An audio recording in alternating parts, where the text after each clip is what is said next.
I'm going to be recording this session for those of you that weren't able to get the word. I had a little issue getting the word out as to when the meeting started, so don't worry. If you're watching this now live, great. I'm going to tell you, if you are watching it live, don't worry about trying to follow along exactly on your computer at the same time. You can take notes, but I am going to record this session so you can review it again later. The best way to go through this is just to kind of take the ride and go through it. I'll go through. I tend to go through things a little bit quickly, but I'll try to slow it down a little bit. It's not, like I said in my previous video, what we're doing here is we're going to be looking for lost, unclaimed assets. These are going to be assets that are held by the state, any one of the 50 states that we're in, and I'm going to show you exactly how to do that. It's pretty simple. A little bit about me. My name is Scott White. I'm a private investigator. Licensed private investigator. I'm licensed in California, Florida, and also in Arizona. I've got some reciprocity from some of these different states where I can work in other states as well, and other states don't even require an investigator's license to do what I do. But what I'm training you to do today requires no license at all.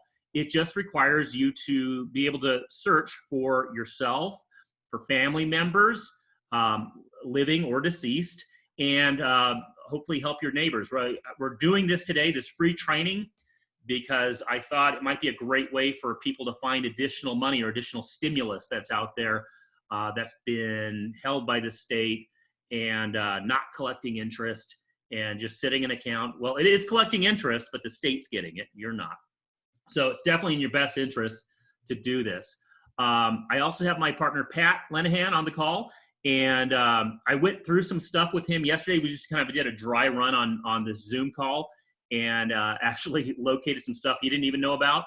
So I'm going to bring him back on. I'm going to bring him on the call, and we're going to go over this stuff. So we have a chat function here. And if you look at the bottom frame of your Zoom meeting, you'll see the chat. I put in here, hang tight, and the meeting will begin shortly. If you don't mind, if you got any questions, type it in the chat, and I will try to look at that chat as often as I can. But if you've got any specific questions, go ahead and check in. You can check in now to say hi, and I'll know you're able to use the chat. So first of all, what I wanted to start off with, I'm going to share a screen here of my browser. So let me get my browser up. And we're going to go over today, like I said earlier, state unclaimed funds. And what is that? Every state will receive escheated money. And escheated money is basically when an account holder, could be any type of an account holder, stocks, a bank, something where you were owed money and they weren't able to find you, or they had your name wrong, or they had your address wrong. And for some reason, this money that was supposed to go to you never got to you. And so after a period of time, it goes to the state. Generally, it can go to some other places as well. But when you hear escheatment to the state, that just means that your money that was due to you goes to a state account, generally managed by, in California, it's a Secretary of State, but it's in some sort of unclaimed funds bureau will hold that money. And all this money goes into this account, and it just waits for people to find it. They don't really actively go out and search for people to get this money back. There's some efforts that some states do, but it's really, you need to be proactive on this stuff. So let me get into it. So I'm going to share my screen here. And let me find the right, here it is. So I'm going to expand this. Okay, so here we are. So what I want to start off with is, this is unclaimed.org. Now you can go directly to every state bureau, or you can go to unclaimed.org, which is what I recommend you do. And I'm going to pull up this map. And here it is, our 50 states. And you can mouse over any state you want, and it will take you to that state's unclaimed funds processing unit, or whoever manages unclaimed funds for that state. and their online presence. So what I recommend you do is to search for yourself to start out with, but you're going to want to look in every state that you've lived, that you've done business, maybe you've gone to school. And I'm going to show you some examples of some real life examples with my partner, Pat, here. And I'm going to bring him on right now. And I'm just going to show you how I would do this and how I would search for things and give you some ideas on how to do this for yourself. So I'm going to unmute Pat. Pat, are you there? Yes. Okay, yes. great. Pat, I'm going to go ahead and pull up California. All right. Because you're a native Californian. Yes. And here we are. I just clicked the state of California, and you see Betty Yee. She's a California State Controller, and we are at the unclaimed property section. Do you see that, Pat? Yes, I do. Okay. So we see here there's some links. The one that you're going to be really concerned with is search for unclaimed property. So this is the one you're going to click to start the searching. There's some other stuff that's on here. Once you file a claim, there's a claims status search that you can put your claim number or whatever your associated number is after you file the claim. And within a month or so, you can click on that every once in a while and see what the status of your claim is. There's some instructions. By the way, a lot of times, and this is what gave me the idea of starting this off, is I have had friends and family members get in touch with me and say, hey, I received a letter that says that they found money that's owed to me. Is this a scam? And most of the time it's not a scam. It's they've got a letter, and there's companies that are out there, and really all they're doing is combing through the different state unclaimed funds, and they are sending out blasting letters to as many people as possible and attaching contracts. And in the state of California, they're limited to 10% for state funds, but they know exactly where it's at. They'll have a contract attached to it. You sign it, send it back, send all of your information. They'll tell you everything that they're going to need, and then they make the claim for you. Well, most of the time you can make these claims on your own, especially if it's for you. If it's in your name, that's the easiest one of all. Now, if it's in a deceased family member's name, that might take a little bit more work. If going through this process, you find things that you know could filter down to you through, if a deceased family member had a probate, or if it's your parent that had passed away, they didn't have a probate or they didn't have a will, but you know that you're an heir, there's some other ways to deal with that. I'll invite you to send me an email or to call me if you have any questions, if you get into something like that. But hopefully I'll kind of go over it a little bit here. There's a couple of situations where we discovered some stuff for Pat. So here is the unclaimed property search page. I just clicked. If I went too quick, let me go back. Click search for unclaimed property. Pops up the page.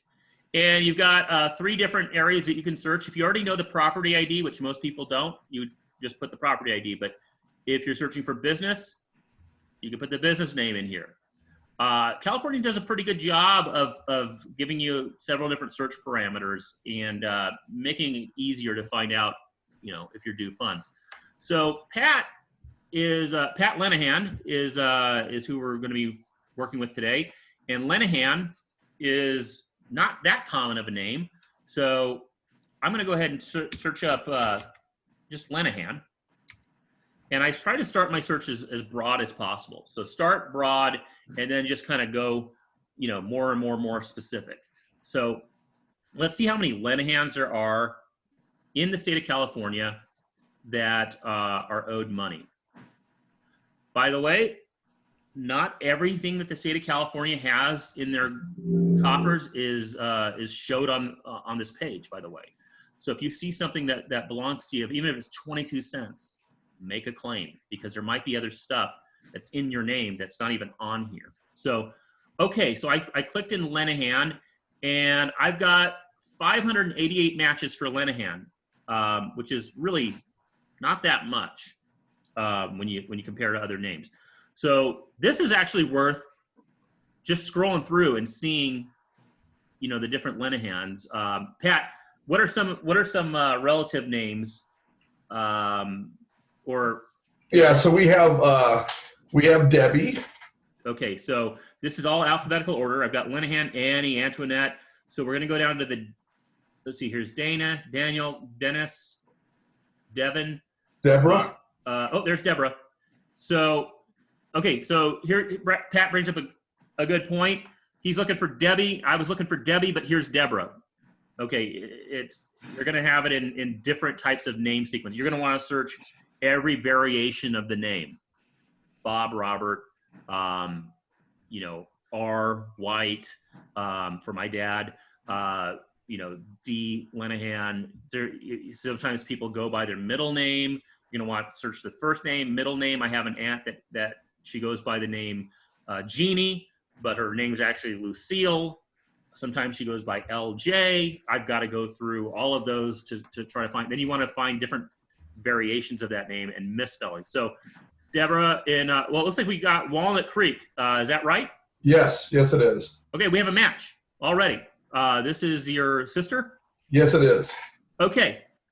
So we've got dividends from Chevron Corporation Common. So this could be some sort of a stock. So it may be an indication of a stock. Only $17.15, but there might be stock certificates that they're holding that they haven't liquidated yet. And if you read down in here, it tells you, you know, if the property value is less than $5,000, you can just go through this online system. So what I would tell Pat to do is to take this link, copy this link, and send it to her. There's a number up here. It's a record ID, which is 955-664815, which matches this property ID. So this link should take her directly to this page. If not, she can search the property ID in that initial screen. But to claim these funds, all she would have to do is click claim this property, and claim relation. I'm the property owner here. I'm going to put my information in here, my social security number, my name, my current legal name, my address, my driver's license. How did I find out about this? Well, I'm a private investigator. If she found out about this, let's give credit to the PIs. Hit continue, and then you'll go through the process, and that is how you start the process. Now, it's not going to be immediate. They're not going to, you know, issue your funds right away, but you will start the process this way. So definitely worth putting the claim in, even though it's a low amount. There might be some other stocks. There's other things. So let's just keep going down the list. So what other names do you so it looks like I got some San Mateo. And are you related to a Dennis Linehan? No. How about a Hilda? All right, I can look Hilda. Dennis, too bad, because he's got a lot of different funds here. Okay. I click forward a little bit. Okay, Hilda. This is one that you didn't even expect yesterday, right? This is one that we just kind of found. Yes. This is who? Who's My Hilda? mother. Your Deceased. mother. Your mother, who was deceased, and when did she pass away? 92. In 1992. 92. 200 shares of National Semiconductor Corp.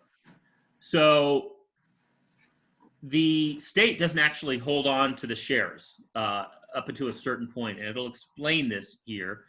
But what they'll do at some point is actually liquidate the shares. But what you can do is, just to get an idea of how much money this is worth, there's 200 shares of National Semiconductor. You can Google, you know, what the stock price is.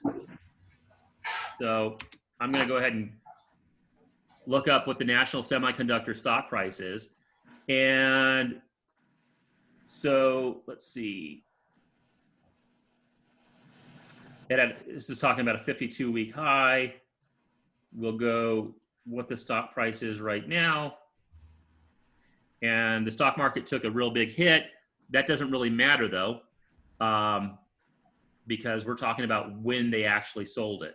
So you can look under historical values.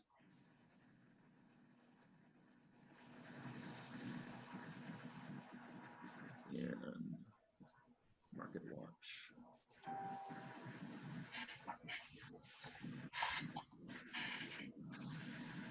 And right now it's trading at $11.20 per share. but you can look at, a lot of times in these charts, you can go into see what the price has been, over this, the whole history of the fund. So I just clicked in all. So it goes from, well, it's not all, but it shows a high right here of like, what is it? $21. So if it's at the high that they sold it, 21 times 200, we got $4,200 worth of sold stocks. Not getting interest, but it's just, that's whatever the price is that they sold it at, that's the money that they're holding on to. So definitely worth claiming on this. Now, it's also in the name of Richard. It was at your father? Yes. Okay, so who passed away last? My mother, Hilda. Okay, so it looks like they held this together. Richard is his father. Hilda is his mother. Hilda passed away last, so we're going to look at what the disposition of her estate was. Did she have a probate? I believe so. Living trust. Oh, living trust. Okay, so it's not a probate. So yeah. Basically, if you have a trust, this is a good reason to have a living trust, by the way. You can have all of your assets go into trust to where you don't have to, your heirs don't have to do a probate.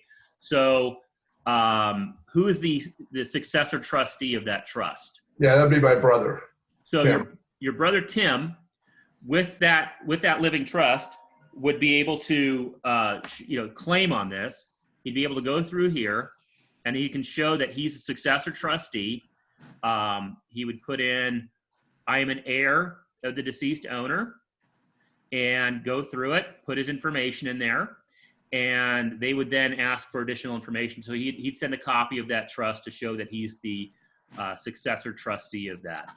So that's a real good one. And this is just what's showing on there right now. Again, there's stuff that's hidden that you don't know about, or that they're not really sharing on the site. So definitely you'd want to put a claim in for that. So Pat, yes. Where's your family from?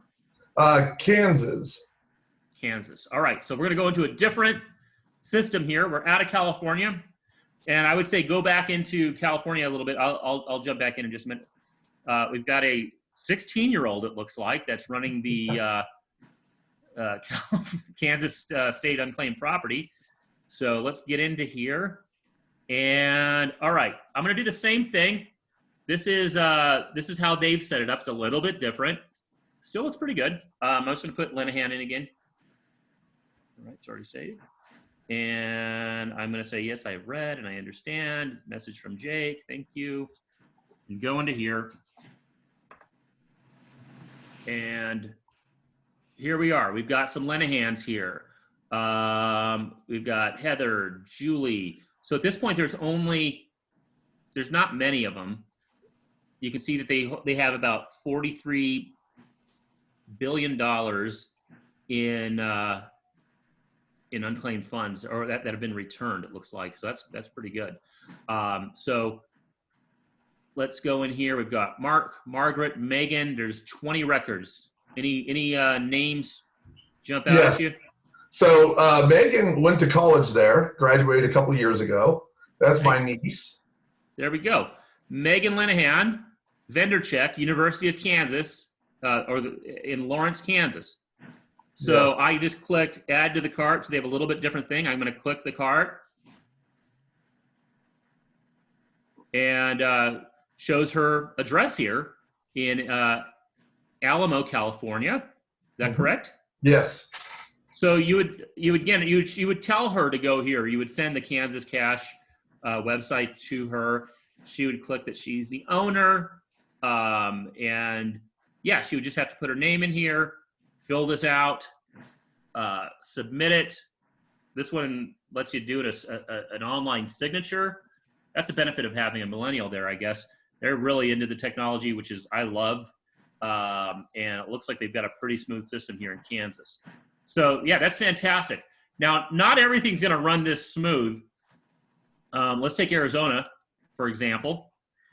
They're a state where they really hide the money.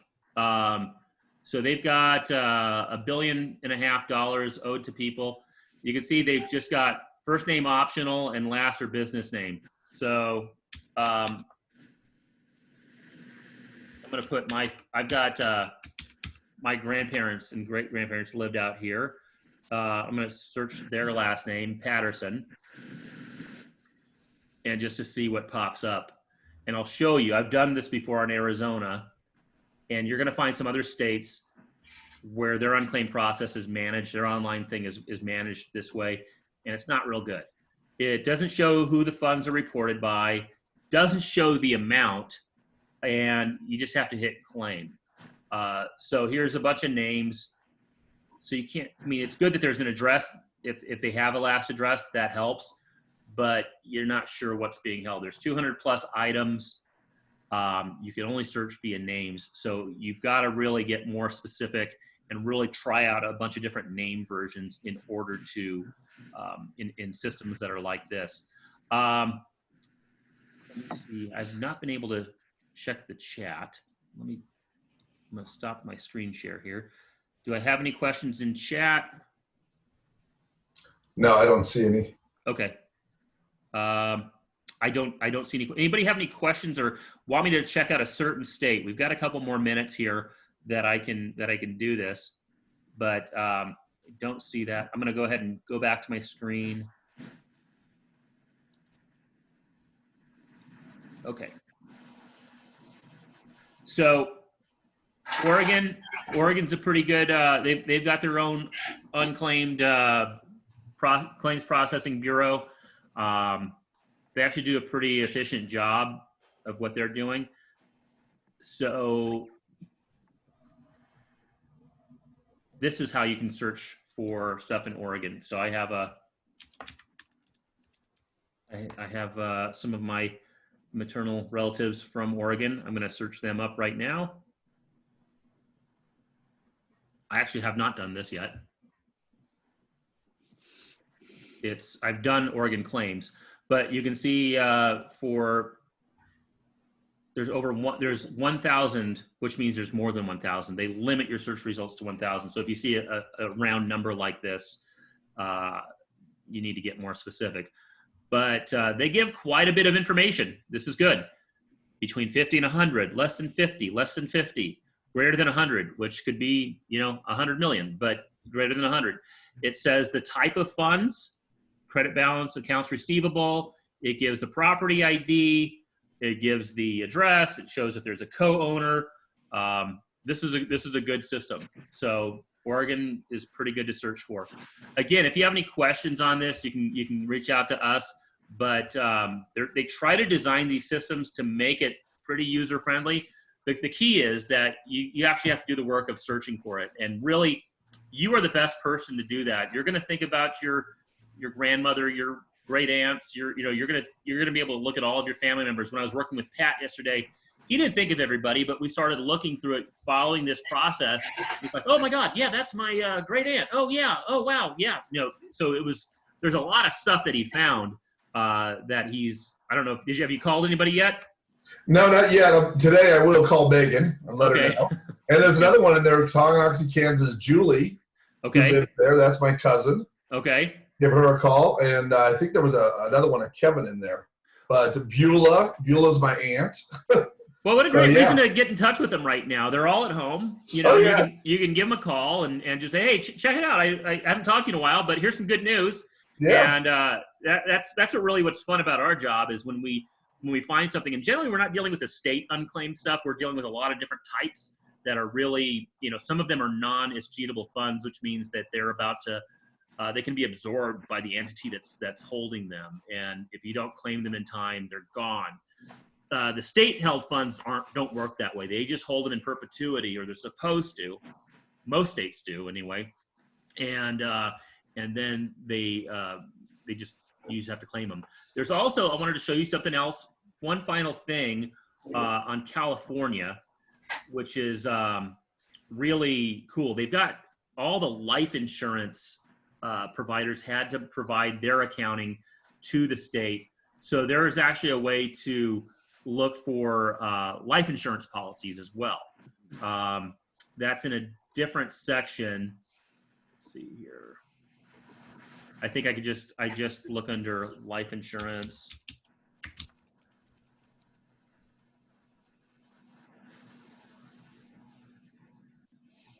And let's see, unclaimed life insurance holders. So there's a notice out here. This isn't the actual database that's popping up. But you can see here, John Chang, who was the Secretary of State back in 2013, actually sued a bunch of the big insurers to get that information. So it is on here. It's in a separate section. This is actually old news. And if you'd like that information, I can find it and email you the link to it if you're interested in doing that. So, all right.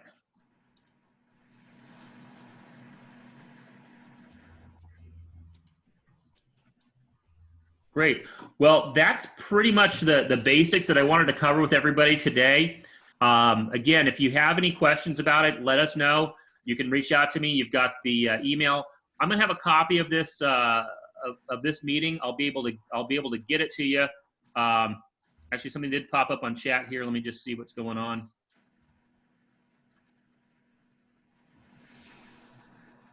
Okay, so there's a question here. Some of the funds that she's found are low amounts of like $1.25.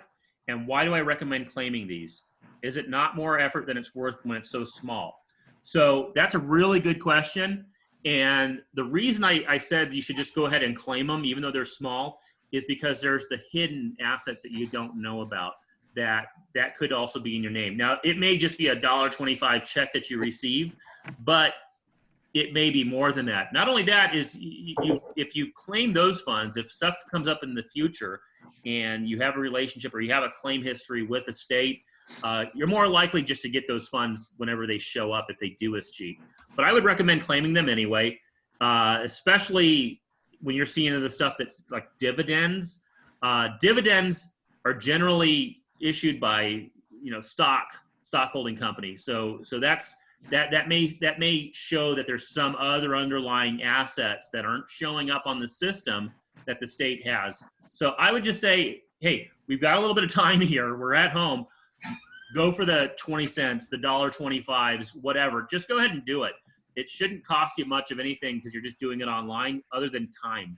Just spend the time to do it. You may have some other stuff that shows up. That's my only reason for doing that. But great question. Thank you.